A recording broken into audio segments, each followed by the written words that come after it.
Mesdames et messieurs, bonjour. C'est un honneur pour moi d'être ici parmi vous.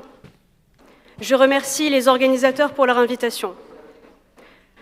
Je suis directrice adjointe de l'unité dédiée à la lutte contre les marchés illicites chez Forward Global. Forward Global est un groupe français spécialisé dans l'intelligence économique. Nous sommes fiers d'être présents dans de nombreux pays où notre expertise est largement reconnue. Au sein de l'unité de lutte contre les marchés illicites, nous détectons les contrefaçons et les contenus illicites sur Internet, qu'il s'agisse de films, de matchs de football, de sacs de luxe ou encore de spiritueux, et nous les faisons retirer.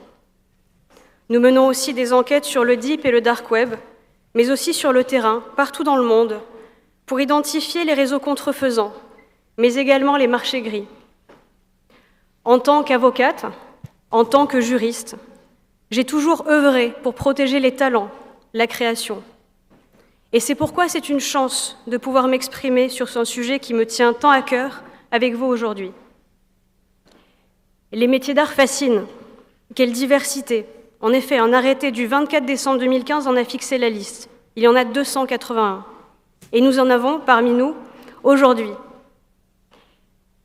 À l'évocation du savoir-faire, je pense immédiatement à la transmission, la mémoire des mains, la précision des gestes. Comment protéger le savoir-faire? Comment s'assurer qu'il reste intact?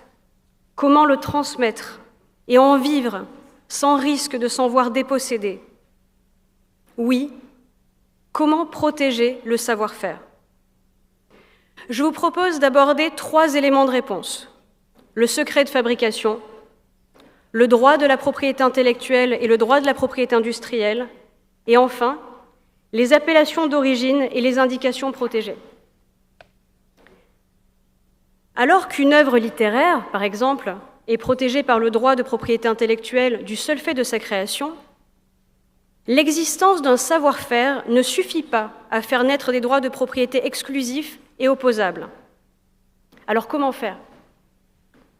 Pour commencer, pour protéger un savoir-faire, il faut savoir garder un secret. Premièrement, le secret de fabrication. Le secret de fabrication est basé sur l'absence de divulgation du savoir-faire, de la technique ou de la recette. C'est le cas du Coca-Cola, par exemple. Il sert à protéger les éléments non brevetés. La notion de secret doit être intégrée à tous les échelons, du développement au test, à la commercialisation. Les contrats de travail des salariés doivent comporter des clauses dédiées au respect du secret et à une stricte confidentialité. Les relations avec les partenaires et les sous-traitants doivent dès le départ être régies par des accords de confidentialité.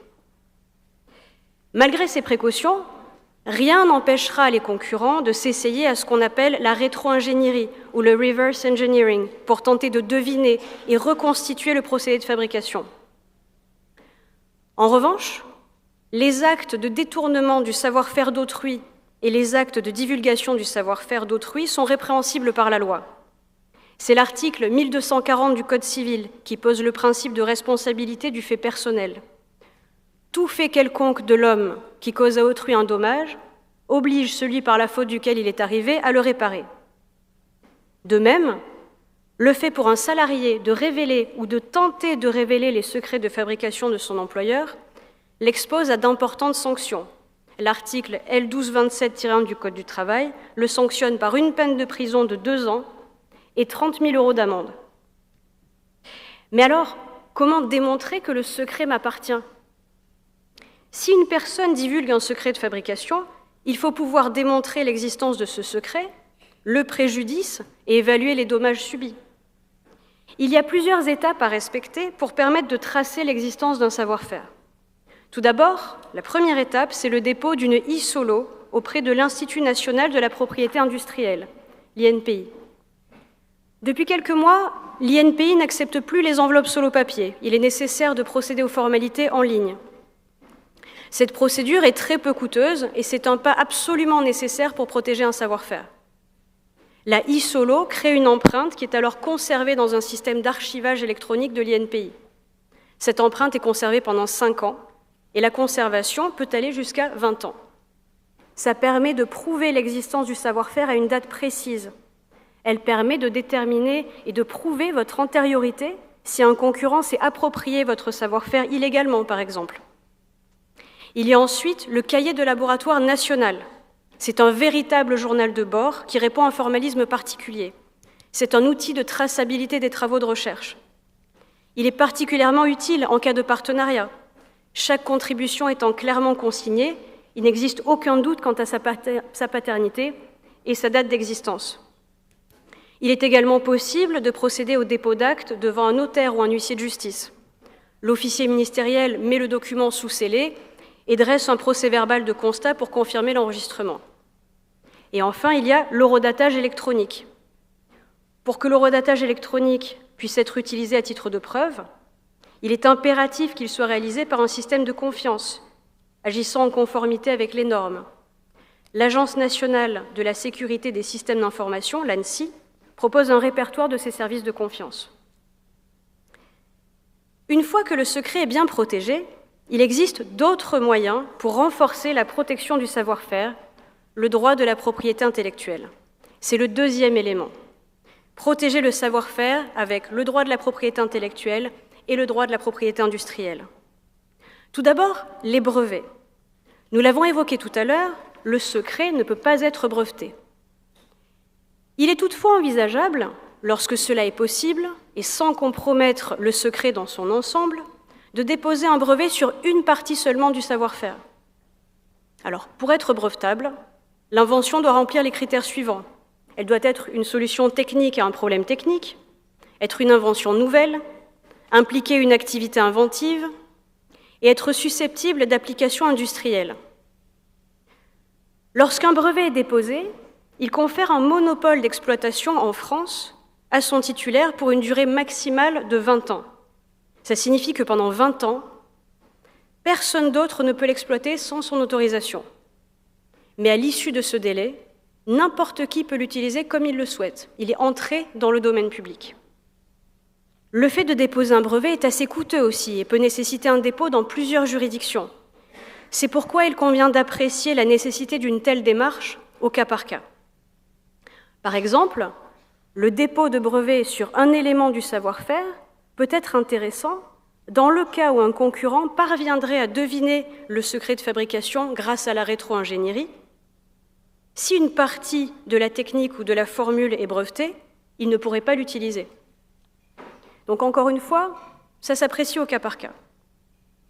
En revanche, peut-on protéger le savoir-faire en l'absence totale de brevet si un concurrent a réussi à percer le secret de fabrication? Là encore, le droit de la propriété industrielle apporte des protections supplémentaires avec le droit des marques. Le Code de la propriété intellectuelle indique qu'une marque est un signe servant à distinguer les produits ou services d'une personne physique ou morale de ceux d'autres personnes physiques ou morales. Il peut s'agir d'un mot, d'un nom, d'un slogan, de lettres, de chiffres, d'un logo, d'une image ou même d'une vidéo. Pour être valide, la marque doit respecter les critères suivants.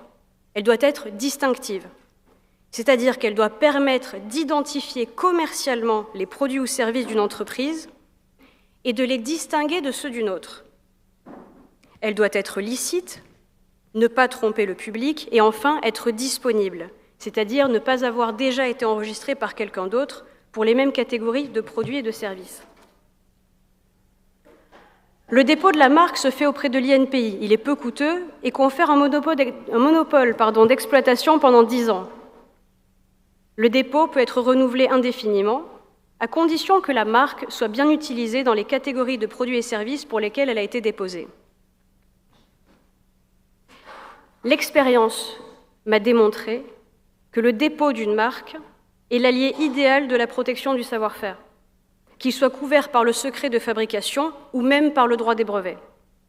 Par exemple, dans l'industrie pharmaceutique, où les médicaments sont protégés pendant 20 ans par les brevets, certains laboratoires ont rapidement compris qu'il était nécessaire de fidéliser leur patientèle pour ne pas les perdre à l'expiration du brevet. Par conséquent, la forme et la couleur des médicaments sont protégés par le droit des marques, et tout particulièrement par ce qu'on appelle le trade dress ou habillage de marque. Je m'explique. Si je vous parle de la pilule bleue en forme de losange, tout le monde sait que je parle du Viagra. Et même si le médicament n'est plus protégé par un brevet, les patients, habitués à la forme et à la couleur, demanderont toujours le Viagra, la pilule bleue, même s'il y a des génériques disponibles sur le marché. Bâtir une marque et une image de marque forte permettent de protéger le savoir-faire sur un autre terrain. Outre les actions en contrefaçon qui s'ouvrent alors, si un concurrent essaie de s'inscrire dans le sillage de votre savoir-faire, il est alors facile d'engager une action en concurrence déloyale ou une action pour parasitisme. Un autre levier proposé par le droit de la propriété intellectuelle est le droit d'auteur. En effet, on l'a vu tout à l'heure, l'auteur d'une œuvre jouit du seul fait de sa création d'un droit de propriété intellectuelle. C'est pour cela que le dessin d'une dentelle ou encore d'un papier peint sont protégeables par le Code de la propriété intellectuelle et permettent à l'auteur d'agir en contrefaçon. Il y a d'ailleurs beaucoup de jurisprudence sur la contrefaçon des dentelles. Enfin, il existe un autre mécanisme au croisement entre les droits de propriété intellectuelle et le savoir-faire. C'est mon troisième élément, les appellations d'origine et les indications protégées. Le Code de la consommation fixe les règles relatives à la détermination des appellations d'origine. Constitue une appellation d'origine la dénomination d'un pays, d'une région ou d'une localité servant à désigner un produit qui en est originaire et dont la qualité ou les caractères sont dus au milieu géographique, comprenant des facteurs naturels et des facteurs humains. Au départ, les indications géographiques n'étaient réservées qu'aux produits agricoles et viticoles. L'appellation Champagne a été reconnue dès 1936.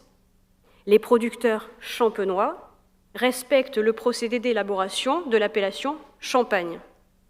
Aussi, un vin mousseux ne saurait s'appeler Champagne, ou même avec l'accent cristal, n'en déplaise à nos amis espagnols. Je fais ici référence à l'arrêt de la Cour de cassation dans l'affaire Société Champagne Louis Roederer. De même, on l'a un petit peu évoqué ce matin, un parfum ne saurait être appelé Champagne, même s'il est signé Yves Saint Laurent. Depuis la loi consommation, les indications géographiques s'ouvrent aux produits de l'artisanat et de l'industrie. Désormais, il existe de nombreuses indications géographiques en France. Pour en citer quelques-unes, les couteaux Laguiole, le linge basque, les tapis d'Aubusson, la charentaise de Charente-Périgord et depuis le mois de janvier 2024, la dentelle de Calais-Caudry. En conclusion, vous l'aurez compris, il existe de nombreuses manières de protéger le savoir-faire. Le droit propose de multiples leviers juridiques à actionner en fonction de la stratégie la mieux adaptée à vos besoins. Mon souhait est que tous les créateurs, tous les détenteurs de ce savoir-faire, celles et ceux qui ont de l'or entre les mains et dans l'esprit, puissent avoir accès à ces connaissances juridiques, à ces outils, et cela le plus tôt possible, dès leur apprentissage. Aussi sauront-ils toujours garder leurs secrets et protéger leur savoir-faire. Merci beaucoup.